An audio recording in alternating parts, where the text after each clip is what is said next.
सब बीच बैठी हैं सासू तो बौहर से आरज करें, बौहर से आरज करें हो।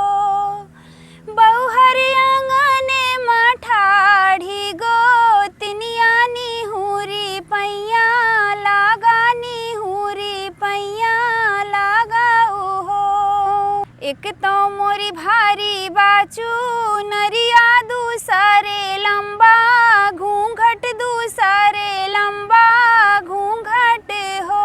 सासू तीसरे मगोदी माला लनवा हम कैसे पैया लागी, हम कैसे पैया लागी नी हो।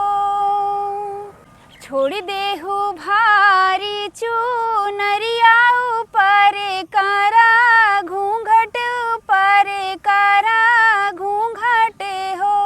बौहर लाल ना ओलारा पालनवानी हुरी पैया लगानी हुरी पैया लगाऊ हो। कि तो मैं धना से धन तिन तो पुत से पुत वही तिन तो पुत से पुत वही तिनी हो। सासू हम हाई पिया के दुलारी हम कैसे पैया लागी, हम कैसे पैया। हमरा ए धना से धन